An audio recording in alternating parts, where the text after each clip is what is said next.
El 22 de julio de 2012, Ángel Carromero fue detenido en Cuba tras un accidente de tráfico en el que murieron Osvaldo Payá, un conocido activista opuesto al gobierno cubano, y Harold Cepero. Carromero, que conducía el vehículo, y el dirigente de la Juventud Cristiano-Demócrata de Suecia, Aron Modig, solo resultaron heridos.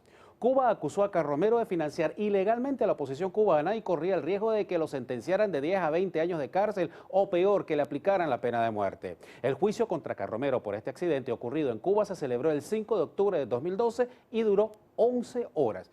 Las detenciones temporales de la reportera Joanny Sánchez y dos personas más para inhibir su cobertura del juicio generaron protestas de Amnistía Internacional, Estados Unidos y la Unión Europea. El diario español El Mundo publicó en agosto de 2013 una entrevista en la que Carromero ofreció más detalles sobre los hechos. Por ejemplo, dijo que estaba seguro de que Payá había salido vivo del accidente en Cuba y que agentes de la seguridad del estado de Castro lo mataron después.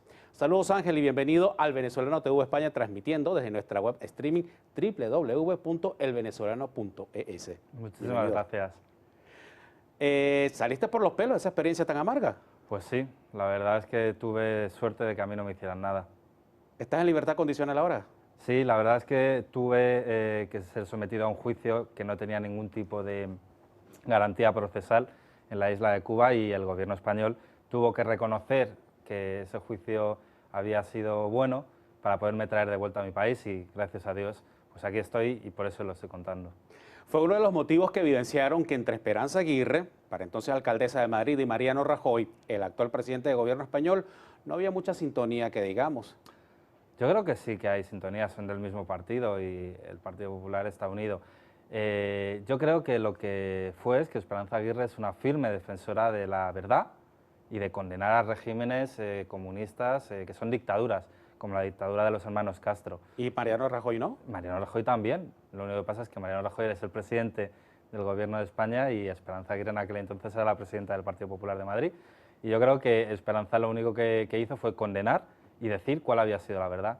Y es que lo que ocurrió en el 2012 no fue un accidente, simplemente fuimos sacados de la carretera por un segundo coche y que había que investigar lo que ahí había ocurrido. ¿Y por qué no hizo lo mismo Mariano Rajoy si son del mismo partido político? Mariano Rajoy sí que apoyó también saber la verdad de lo que había pasado, lo condenó, y gracias al gobierno de Rajoy yo estoy de vuelta en España. El periódico Libertad Digital publicó el pasado 29 de mayo de 2015 la siguiente nota. El Partido Popular, el Partido Socialista Obrero Español e Izquierda Unida han aprobado de manera conjunta rechazar pedir al gobierno que investigue la muerte de Osvaldo Payá. Ante tal decisión, Ángel Carromero, el dirigente de Nuevas Generaciones del Partido Popular, dice la nota, preso durante meses por el castrismo, ha indicado que esta decisión es desilusionante. Ahora que se han abierto las puertas entre Estados Unidos y Cuba, ¿menos aún se investigará el crimen de Payá, o me equivoco? Yo creo que no. Lo que nos dice la historia, y en España hemos tenido también una dictadura, es que todos los crímenes que ocurren bajo regímenes en los que manda una sola persona, como en este caso ahora Raúl y antes Fidel, cuando se acaban, la gente tiene tantas ganas de democracia, tantas ganas de ser libre, que sí que se descubren, pues, no solo este crimen, sino todos los crímenes que han ocurrido bajo el mandato de los Castro. Y estoy seguro que en Cuba habrá democracia, y pronto. Y cuando llegue esa democracia se sabrán muchos de actos abominables que se han cometido bajo el ideal del comunismo. ¿Sigue siendo yo asesor del Ayuntamiento de Madrid? Así es. Aunque ahora el Partido Popular perdió las elecciones y gobiernan Podemos, pero seguimos defendiendo a los madrileños en el consistorio. ¿Cómo ves el futuro de Manuela Carmena en la alcaldía? ¿Terminará su mandato, que es una de las preguntas que por estos días flota en el ambiente político madrileño? Yo la verdad es que lo llevo diciendo en varias entrevistas. Yo creo que no va a acabar la legislatura. Y no la va a acabar porque Manuela Carmena no es la que gobierna. Realmente gobierna una serie de concejales de Podemos, entre los que está la portavoz, que es una señorita, que lo que la ha hecho popular es entrar, asaltar a una iglesia en la Universidad Complutense de Madrid sin sostén. Está también otro concejal que lo que le ha hecho popular es hacer chistes antisemitas, sí, y todo este elenco de gente. Entonces Carmena solo es una figura, la abuelita dulce, detrás de la que están muchos lobos vestidos de cordero. ¿Y cómo se lleva esa abuelita dulce con esos lobos? Pues yo creo que es un poco títere. O sea, Manuela Carmena es el títere de Podemos que han utilizado, y además ha habido un medio español, que es El Mundo, que ha contado cómo fue la propuesta que le hicieron para que se presentara como cabeza de lista de Ahora Podemos, de Ahora Madrid, que son los de Podemos, y se evidencia que ella solo era la cara visible de un proyecto mucho más enraizado en lo que defiende Podemos, que son el comunismo, los antisistemas y todo lo que va contra el sistema como lo entendemos hoy en día. ¿Quién está gobernando entonces ahora Madrid, que fue el partido con el que se presentó Manuela Carmena, o Podemos? Que son los aliados de ahora Madrid. Podemos. Y el ejemplo es que ahora mismo en Madrid hay un desgobierno. Un día un concejal dice una cosa, que se van a poner las tasas a los turistas que quieren venir a Madrid, al día siguiente sale la alcaldesa diciendo que no se va a hacer. Un día dicen que las madres de los niños tienen que limpiar los colegios y al día siguiente dicen que no, que lo tendrán que limpiar la gente que trabaje para las empresas de limpieza. Y lo que estamos viendo es un constante ida y venida de confirmaciones y desmentidos, como por ejemplo que ahora haya un sistema de qué es verdad y qué es mentira y que lo decide la gente de Ahora Podemos. Hay una página web en el ayuntamiento que dice lo que es verdad y lo que es mentira acerca de las publicaciones de los periodistas. Es que esa página web puede sacar esta entrevista y decir que usted como presentador ha mentido. Y eso se utiliza desde el medio oficial del ayuntamiento, en vez de hacerlo desde un partido o de una persona en particular. Han creado un gran hermano a los George Orwell. ¿Tú crees que España llegue a ser como Venezuela, como Cuba? Es que Venezuela no creía que iba a ser como es ahora Venezuela. Venezuela es muy semejante a lo que nos ha pasado en España. Lamentablemente, antes de que llegara Chávez al poder, y no os voy a contar algo que habéis vivido vosotros, ¿no? Pues había un gobierno que tuvo escándalos de corrupción, el país no iba bien, y había un vendehumos, que era Chávez, que se proclamó como el defensor de los pobres, el defensor de la honradez, de la limpieza, antiélite, y llegó al poder. Y durante unos años gastó el dinero del petróleo que tenía Venezuela y se erigió como un dictador, modificó la Constitución tantas veces necesitó para proclamarse el presidente único y hasta que no murió no dejó el poder, y eso es lo que ocurrió. Y dejó a Venezuela en una crisis horrorosa. ¿Quién se iba a pensar hace 15 años que en Venezuela no iba a haber comida en los supermercados? Nadie. Pero sin embargo, por darle el poder a un populista es lo que ha ocurrido. Y en España puede pasar lo mismo. Si Podemos gobierna la nación, será la última vez que votemos en democracia como la entendemos nosotros. Entonces, España, que no tiene el recurso del petróleo como tenía Venezuela hace 15 años, caerá mucho antes de lo que cayó vuestro país. Pero hay un factor que quizás no estamos tomando en cuenta, Ángel, que es el factor militar. Venezuela es un gobierno militar. En España estamos hablando de civiles, netamente civiles. Venezuela lo que hace es tener al pueblo pasando hambre y las élites del PSUV lo que hace es cuidar muy generosamente a toda la élite militar.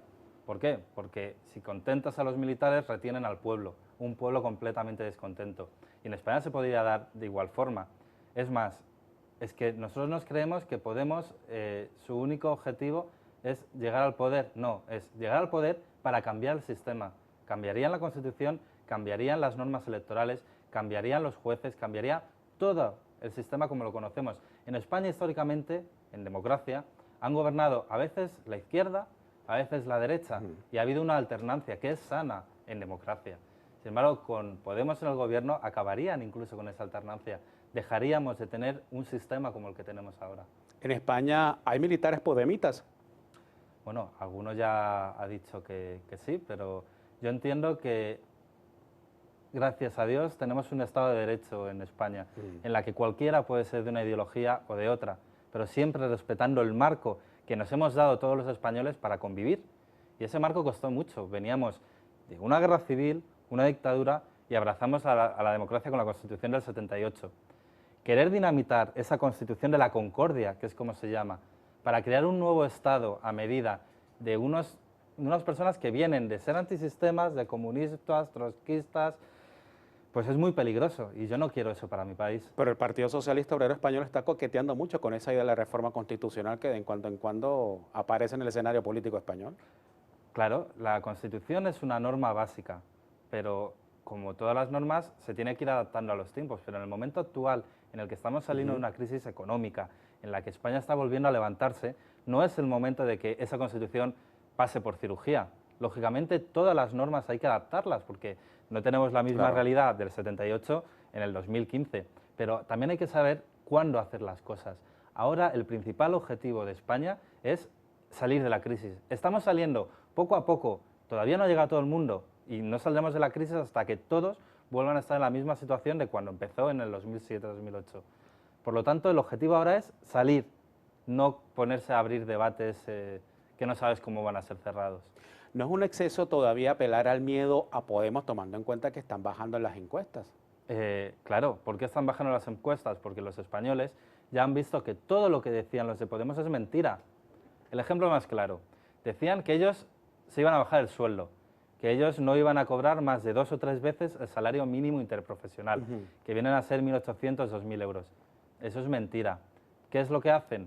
Pues el partido, Podemos, pide un impuesto revolucionario a todos sus cargos políticos, de tal forma que, por ejemplo, Pablo Iglesias, que cobra más que el presidente de la Nación, Pablo Iglesias es eurodiputado y cobra como 10.000 o 12.000 euros más o menos al mes. Pues él dice que él solo se queda para sus gastos 1.800. ¿Y qué hace con los 9.000 restantes? No dice a la Eurocámara o al Parlamento, no, a mí no me lo paguen, que es este dinero para los que pagan los impuestos, para los europeos o para los españoles. No, ese dinero lo que hace es abrirse una tele como esta, y tiene la tuerca, y él se lo financia con su sueldo, o se lo da al partido. Eso es no cobrar poco, eso es que tú de todo lo que cobras te estás pagando un medio de comunicación. Pero eso no está mal, ¿no? Tú imagínate... Si sale el dinero de su bolsillo, claro, al final pero tú imagínate qué ocurriría si Mariano Rajoy, de su sueldo, estuviera pagando un canal de televisión del que él es presentador y para dar su autobombo. Sería un escándalo. Lo que ha querido hacer Pablo Iglesias es lo que pasa en Venezuela, porque él ha aprendido de Venezuela. Quiere crear un Aló Pablo Iglesias, Tele Chávez, Tele Pablo, en el que solo se habla de lo que hace él, de su modelo de vida, y es el canal oficial, ¿no? Y él se lo está pagando con su sueldo y el de todos los concejales, diputados y gente que ha salido elegida de Podemos, a los que les dejan el sueldo en 1.800, 2.000 y el resto al partido. ¿Qué va a pasar en España? Tenemos unas elecciones generales enfrente en noviembre, diciembre, y está el Partido Socialista Obrero Español por un lado, que no sabemos de qué pata cojea, unas veces sí, unas veces no, que si alianza, que si pacto, que si esto, que si aquello. Digamos que el Partido Popular está claro Ciudadanos, está claro Izquierda Unida. Sí. Podemos estar tratando pues de fortalecer su músculo en las autonomías, y el Partido Socialista Obrero Español parece ser la piedra de tranca en estos momentos para vislumbrar un gobierno en España que efectivamente pueda gobernar. Así es, lo acabamos de ver en las elecciones autonómicas y municipales. En España no gobierna el partido que gana, gobierna el partido que sumando tiene más que el que ha ganado. Es decir, la suma de perdedores gobierna por encima del ganador. El Partido Socialista tiene que tener miras, tienen que ser estadistas. Disculpa, Ángel, es que eso es interesante explicarlo a nuestra audiencia no española, porque acaba de decir una cosa que parece una cinta de Moebius, una paradoja, un acertijo, ¿no? O sea, en España no gana el partido que suma más votos, sino gana la suma de los partidos perdedores. Así es. ¿Cómo explicarle esto brevemente a la audiencia que no es española? Tú y yo lo entendemos, pero la gente fuera de... Si hay 100 escaños, que es donde se sientan 100 diputados en una cámara, no gana el partido que ha sacado 49 de 100, que dices, ha tenido una mayoría muy importante, casi la mitad de los electores han elegido a ese partido. Gana el que suma 51, entonces se puede dar que todos los que han perdido se junten para desbancar al que ha sacado el 49% de los votos. Y eso ha ocurrido, por ejemplo, en el Ayuntamiento de Madrid. Se ha unido el partido de Podemos con el Partido Socialista para quitar el poder al Partido Popular, que había ganado las elecciones. Y lo mismo ha ocurrido en regiones importantes de España, como Castilla-La Mancha, que también han quitado a Cospedal por la suma del PSOE y Podemos. ¿Y qué pasaría en Madrid, un poco también para explicarle a nuestros amigos fuera de España, si por ejemplo el PP, el Partido Popular, finalmente logra un nuevo pacto con el Partido Socialista Obrero Español, y esto signifique, pues por supuesto, la aplanadora para Podemos? Vamos a ver, tenemos que, lo que decía, ser responsables. En Alemania, que es un país rico, serio, que ha tenido crisis y ha salido de ellas muy fortalecido, se da el tema que ha ganado el partido de Merkel de centro derecha y como no tenía la mayoría suficiente, ha pactado con el Partido Socialista. Y nadie ha visto mal ese pacto. Y Alemania, nadie tiene duda de que va como un tiro. Es la locomotora de Europa. En España tenemos que también tener esa apertura de mente. Si el Partido Popular es el ganador en las siguientes elecciones, que no me cabe duda que lo va a ser, si no nos da con la suma de Ciudadanos, habría que explorar esa vía. ¿Por qué? Porque ahora lo que le interesa a los españoles es la recuperación económica. Y eso se da con estabilidad. Pero ¿tú crees que el Partido Socialista Obrero Español finalmente pacte con el Partido Popular? Yo espero que el Partido Socialista sea generoso con España y que no piense en el partido, sino en el porvenir de los españoles. Pero es que no se trata de generosidad, en política se habla de En política, razón instrumental. en política, los grandes políticos han sido muy generosos y lo que han hecho ha sido primar a sus ciudadanos en vez de primar al partido. Y si un gobierno popular necesita de la abstención del Partido Socialista para gobernar, la tiene, eso significará que hay una estabilidad política, que los mercados seguirán confiando en España y que ya lo hemos visto. Por ejemplo, en la ciudad de Madrid, el Ayuntamiento de Madrid, que lo gobierna Podemos, la prima de riesgo, que es el diferencial de tipo de interés al que se financia la ciudad, ha aumentado 100 puntos con respecto al resto de España. ¿Por qué? Porque quien quiere invertir su dinero en Madrid ya no se fía.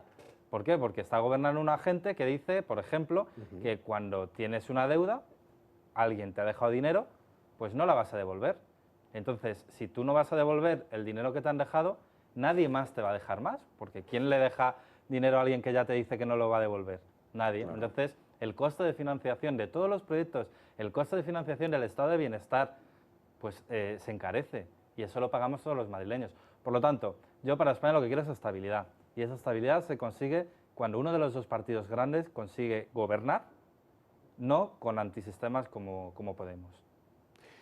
Vamos al tema de la inmigración, que está sonando mucho en Europa. Hemos visto grandes titulares, estamos viendo la crisis que hay en el Mediterráneo y la crisis que hay también en Francia con los refugiados que intentan pasar por el Canal de la Mancha hacia la Gran Bretaña. ¿Cómo está España en medio de la política europea? ¿Está cumpliendo con sus cuotas de refugiados frente a Alemania, por ejemplo, Francia e Inglaterra, que parecieran? España ya se ha pronunciado que está de acuerdo en ayudar a todos esos países que están en unas guerras horrorosas, por ejemplo Libia con el Estado Islámico. Claro. Y lo que viene a Europa no son inmigrantes ilegales, son personas que son refugiados políticos, refugiados porque están en guerra, porque no tienen nada, porque les van a matar y lo único que buscan es vivir en mejores condiciones. Hay que ayudarles, pero hay que ayudarles de forma real. No podemos dejar que esos barcos en los que intentan cruzar el Mediterráneo se hundan y sean masacres de gente ahogada. No, hay que ayudarles. Y una vez que están en el territorio de Schengen, en Europa, todos los países deben de ser generosos. No solo tienen que pagar o tienen que tener más responsabilidad los países limítrofes como Italia o España. Yo creo que si estamos en una Unión Europea de verdad en la que se comparten todos los beneficios de ser una unión grande, también se tienen que compartir la responsabilidad con los países limítrofes de la Unión. Y hablando de países limítrofes y de éxodos de gente, ¿cómo está viendo la comunidad internacional lo que está sucediendo en Venezuela con respecto a la deportación de colombianos en la frontera del Táchira? Es tremendo. Yo escuchaba el otro día a Maduro hacer las declaraciones en las que anunció el cierre de la frontera y es increíble cómo funciona el comunismo y cómo funcionan estos pseudodictadores que tienen siempre el mismo patrón. Siempre hay que crear, cuando viven mal, cuando el pueblo venezolano está viviendo mal, tiene hambre, no tiene recursos, hay que crear un enemigo externo. ¿Por qué? Porque es la distracción. El enemigo no está dentro, el enemigo no es el gobierno rupturista y desastroso de Maduro y antes de Chávez. El enemigo es primero Estados Unidos y ahora Colombia. Decía, el enemigo es el narcoliberalismo, van inventando nombres que no saben ni ellos lo que significa y ahora para tapar la crisis que están teniendo pues están creando enemigos y ahora han cogido a Colombia. Parece una injusticia tremenda ver cómo han cerrado esa frontera, ver cómo colombianos que vivían en Venezuela están cogiendo todo, los muebles, los animales domésticos y están cruzando a pie la frontera exiliándose de Venezuela. Es un drama humano. Escuchábamos declaraciones de esta gente que estaba cruzando la frontera diciendo que ¿qué pasa? Que ellos no son personas, que ellos no tienen derecho por haber nacido en Colombia en vez de en Venezuela. Bueno, recordemos una cosa, que es que también dicen que Maduro no es venezolano, que nació en Colombia. ¿Cuál crees tú que será la respuesta del gobierno español o del Parlamento frente a estos sucesos? Yo creo que España siempre ha sido muy responsable. Nosotros somos la patria de muchos, bueno, en Venezuela, toda Sudamérica, así nos tienen, ¿no? Y tenemos una responsabilidad muy grande con lo que está pasando en Sudamérica y siempre hemos alzado la voz y hemos denunciado lo que no está bien para el pueblo sudamericano. Y de hecho, Maduro y antes Chávez siempre tienen en el punto de mira a Aznar, a Rajoy, a todos los presidentes españoles, a medios de comunicación de España como el ABC, y siempre están dedicándonos lindezas varias. Vamos de nuevo a Madrid. Esperanza Aguirre es alcaldesa de Madrid y candidata que perdió las elecciones, que había ganado, ya nos explicaste cómo funciona el sistema electoral. Está siempre en el ojo del huracán, nadie le pierde de vista, cualquier cosita que diga de inmediato genera un estallido. El último, el proyecto de la Ciudad de la Justicia, que ella misma calificó de megalómano. En Venezuela hay un dicho popular que dice, tarde piaste, pajarito. ¿No sabía Esperanza Aguirre que era un proyecto excesivo en medio de la crisis económica que sufría España? En aquel momento, cuando empezó la idea de la Ciudad de la Justicia, no estábamos en crisis. De hecho, era un proyecto muy importante en el que se iba a centralizar todas las sedes judiciales en un único lugar, de tal forma que la agilidad en todos los trámites y la agilidad para el ciudadano iba a ser muy buena. Esperanza ya ha dicho que se paralizó ese proyecto cuando, en los estudios que se hicieron, se demostró que iba a tener coste para los ciudadanos y que venía una crisis y por eso se paralizó. Si no hubiéramos tenido esa crisis, la Ciudad de la Justicia sería una realidad y sería un espejo en el que se miraría mucha gente, muchas administraciones. ¿Volverías a Cuba? Cuando haya democracia. Pero pareciera que eso de hablar de democracia cuando estamos viendo una especie de interín un poco ambiguo, Estados Unidos sí le está tendiendo la mano a Cuba y Cuba sí está abriendo las puertas, vemos que hay oleadas de turistas norteamericanos que están llegando a Cuba y pareciera que estamos transitando hacia un modelo económico y un modelo político que no necesariamente se tiene que llamar democracia bajo los términos canónicos y clásicos, pero que satisface pues la visión de muchos, entre ellos los inversionistas, y entre estos inversionistas, los inversionistas españoles, estamos hablando del Banco Popular que está dispuesto a invertir allá. Sí, Así y yo que, lo que creo es que hay una cosa que es ley de vida y los Castro al final, en algún momento, aunque ya son muy mayores, acabarán muriendo. Y cuando mueran los Castro se acabó el castrismo. Y el pueblo venezolano, o sea, el pueblo cubano, que ya va a tener acceso a Internet, va a tener un diálogo constante con sus vecinos de Florida, los americanos, van a ver lo que es vivir con derechos, porque cada vez entran más turistas que cuentan cómo es vivir en libertad. El pueblo cubano va a querer vivir como ellos, no van a querer ser ciudadanos de segunda, entonces no van a permitir que la dictadura de los hermanos Castro se pase o a otro Castro o a otro general o a otro... No, va a haber democracia y va a haber una transición. Y sobre todo va a haber una transición porque es que a Cuba no le queda otra. Ya perdió la URSS cuando se cayó el bloque y hubo una gran crisis económica. Perdió a Venezuela y hubo una gran crisis económica. Ya no tiene más aliados que le den dinero gratis solo por la ideología. Ahora tiene que pagar sus facturas y eso solo lo puede hacer de la mano de Estados Unidos, de la mano de todos los turistas que van a ir a la isla, de la mano de toda la gente que va a invertir, pero va a invertir pidiendo a cambio que haya libertad, que puedan sacar su capital que hayan ganado cuando ellos quieran, que la titularidad de esa empresa sea de quien ha puesto el dinero, que puedan contratar libremente a trabajadores, que les puedan dar derechos a esos trabajadores. Entonces Cuba no va a tener otra salida que transitar hacia una transición a la española como tuvimos nosotros con Adolfo Suárez. tú eres un estudioso de la política iberoamericana. Estamos hablando de Cuba, también está Venezuela, que en Venezuela pues tú dices que en Cuba al morir los Castro se acabará el castrismo. En Venezuela se murió Chávez, pero el chavismo no se ha acabado. Vemos que hay grandes manifestaciones en Brasil para sacar a Dilma Rousseff. Vemos que hay grandes manifestaciones indígenas también en Ecuador que protestan contra Correa. Y vemos también cómo recientemente me lo estabas comentando, en Argentina hay un escándalo electoral precisamente con el candidato de la Kirchner.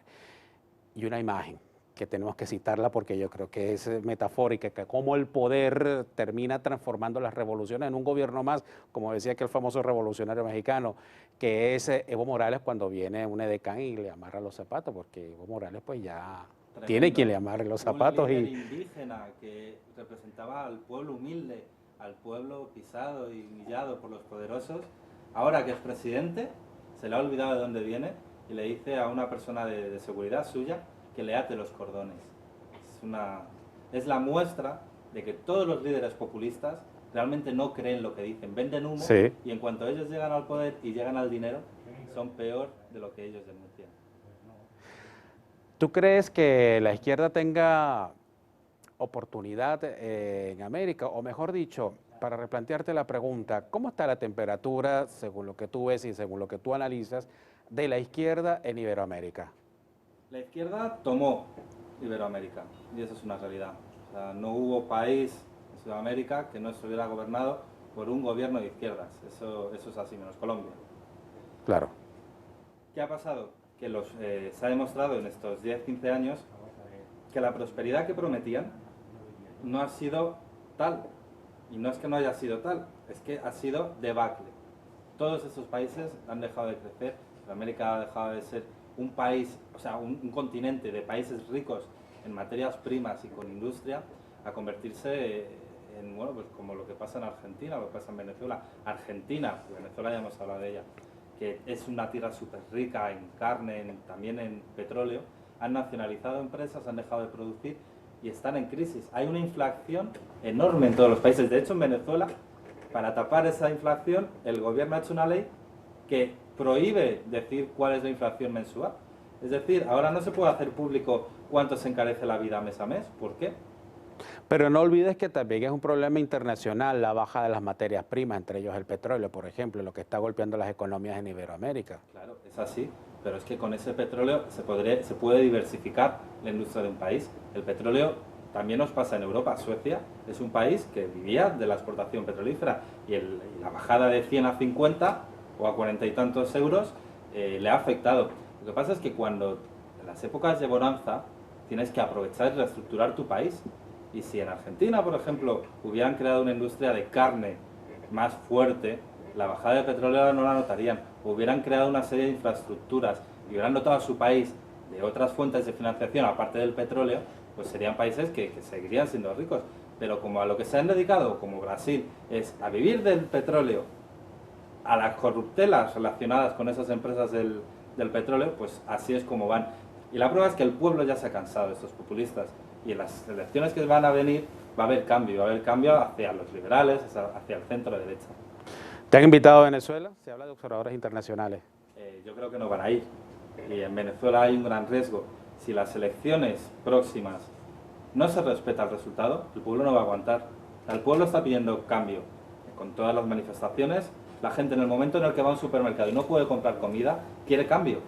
Entonces, si el Partido Socialista, si Maduro, no respeta el resultado de las urnas y nos intenta vender que han ganado otra vez, va a haber un estallido social en Venezuela que no podrá ser reprimido. Bien, fue Ángel Carromero, militante del Partido Popular de Madrid de las Nuevas Generaciones, grupo que dirige una de las políticas más connotadas de España, como lo es Esperanza Aguirre. Nosotros con esto terminamos nuestra entrevista por el día de hoy.